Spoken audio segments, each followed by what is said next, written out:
कटक विजेड्रे एकाठी हेउछन्ति पुरुणा कर्मी दल को मजबूत सहित सरकार अपारगता को कराजिबो दृढ़ विरोध। नुआ वर्ष रे नुआ मिशन ने कटक विजेड्रे देखा देइछि उत्साह। नवीन पट्टनायक निर्देश रे दल को मजबूत करिबा पई तथा सरकार को काउंटर करिबा पई दलीय नेतृत्व अंटा भिड़िछन्ति।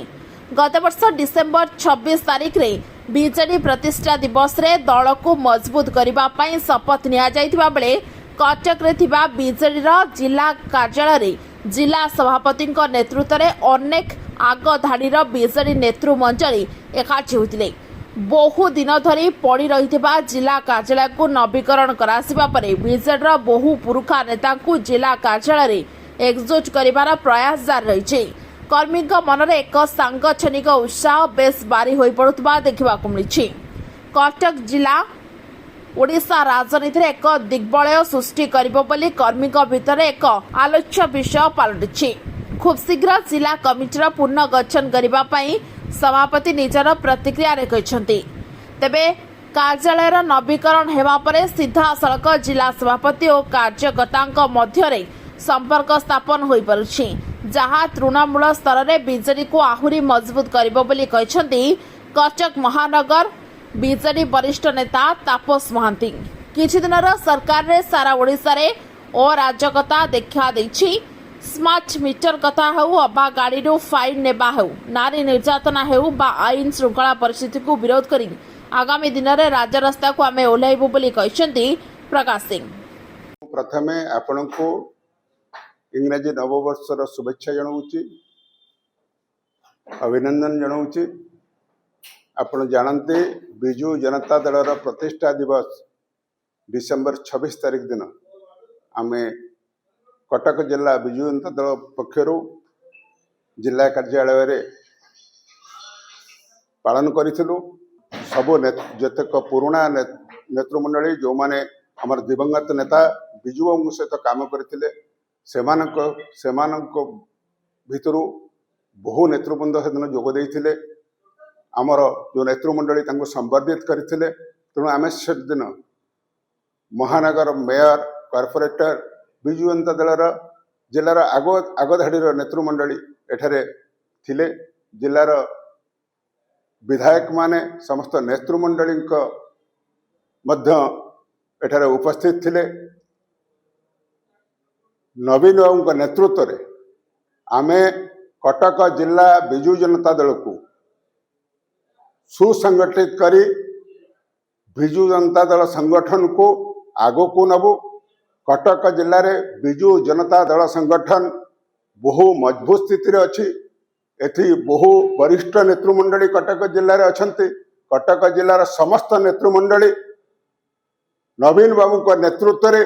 विजु जनता दल संगठन को आहरी किभली भाव एवं पंचायत निर्वाचन में आमे किभली भाव कटक जिला अतीत सबु बेले ओडिशा को नूतन दिग्दर्शन देइछि एवं कटक जिला आगामी दिन निश्चित भाव विजु जनता दल संगठन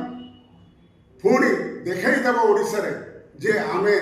किभली भाव पंचायत निर्वाचन रे एवं 29 तारिख निर्वाचन रे पुनर्बार ये हूँ नवीन बाबू का जन्मस्थान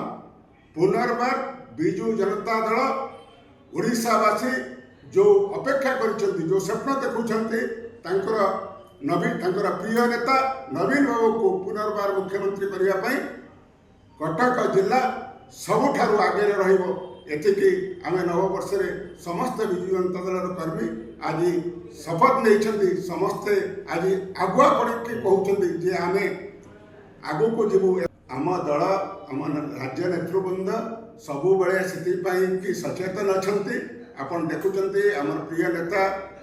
गते आमर 14टा जिलार कमिटी घोषणा कर अल्प दिन भितर आमर कटक जिलार कमिटी घोषणा हो एवं आमर जिला संगठन को लेकिन आमे समस्त जिलार नेतृमंडल को लेकिन आमर जिला संगठन को आगु। प्रथमे 2026 नववर्ष शुभेच्छा आपण माध्यम कटक जिला कार्यालय कटक जनसाधारण को शुभेच्छा। द्वितीय कथा आप जो पचार कार्य एकजुट होबार कारण ये जिला कार्यालय हूँ कटक जिलार एक मुख्य विजु जनता दलर कार्यालय। ये उद्देश्य माननीय पूर्वतन मुख्यमंत्री तथा दलर सभापति नवीन पट्टनायक उद्देश्य जहाँ को जिला सभापति दायित्व अर्पण कर जिलार सी किभली भाव में तृणमूल स्तर में कर्मी को एकजुट करेंगे और पुरातन कर्मी जो मैंने रही जाइछन्ति तांकु संगठित करुछन्ति दीर्घ दिन धरी प्रयास जारी रखिछन्ति और नूतन कार्यालय हवा द्वारा से सहित चलचंचल होउछन्ति समस्ते मते आवास आसियो आपण देखिछन्ति प्रतिष्ठा दिवस दिन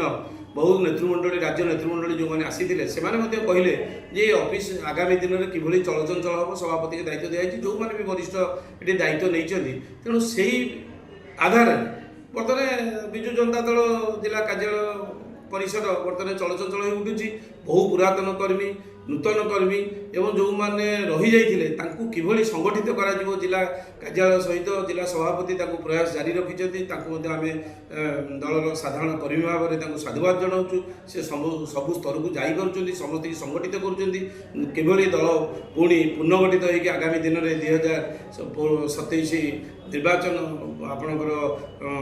पंचायत निर्वाचन हो बा साधारण निर्वाचन हो किभली दल पुणी क्षमता को आसब नवीन पट्टनायक नेतृत्व में ये हूँ सबू कर्मी मन में गोटे उत्साह बर्तमान गोटे जागरण सृष्टि भाव में ये जोगाजोग गोटे सूत्र है सभापति सहित सीधा सड़क कर्मी आदान प्रदान रहा संगठित किभली भाव में विभिन्न पर्यायर ये आलोचना होती विभिन्न कर्मी मतामत नि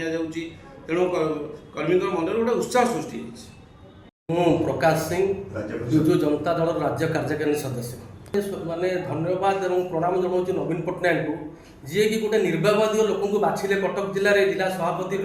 जी जनता पार्टी जनता दल आज विजु जनता दल आम जिलार सभापति होती प्रथम से नवीन पट्टनायक साधुवाद जनाऊँ गोटे निर्वावादी लोक बाछिले एवं जिला सभापति जो दिन आम पार्टी प्रतिष्ठा दिवस था से भाषण प्रसंग में कहते आम लोकों पाखक जीव राजरास्ता को जीव कौन पाई ना ये जो सरकार आई जो डबल धोखाबाज सरकार डबल इंजीनियर सरकार से धोखाबाज देती लोक मान कौन देती धोखाबाज ना 18 मास जो सरकार चली 18टा जो 19टा इंटरव्यू होती पिला युवक मानकर से युवक मानकर इंटरव्यू बातिल होती आम एवं लोकों पाखक जीव पॉल्यूशन बाबद ये कौन ये कौन ब्रिटिश सरकार चली तमें जमी ब्रिटिश सरकार जिजिया कर आदाय करूला ये ब्रिटिश सरकार भाया ये बीजेपी सरकार जिजिया कर आदाय करें तो इलेक्ट्री नेला बेले आम तो आदाय कर तुम नहीं 100 कोटी पैसा पुणी 100 कोटी पैसा कौन नारी निर्यातना न कहले चले आपण देखिथे भद्रक चांदबाली घटला काली भुवनेश्वर में आपणकर नयापल्ली पाखे मर्डर है ये विभिन्न प्रकार नारी समस्या एवं गुंडाराज समस्या को नहीं आम लोक पाखक जीवु लोक पाखे जाए पहुँचेबू 24 वर्ष जो नवीन पट्टनायक शासन करते जो सुशासन सरकार ये 18 मास सरकार माने टोटाल विफल होती जिला सभापति आम मान आह्वान देते डाकी सब बसैकी परामर्श दौरान आम लोक पाखक जीवु समस्या नबू लोक पाखे थोई। कटक प्रसाद महांती की रिपोर्ट ओटी लाइव। अधिक खबर देखा ओटी लाइव को सब्सक्राइब करूँ और खबर अधिक शेयर करूँ।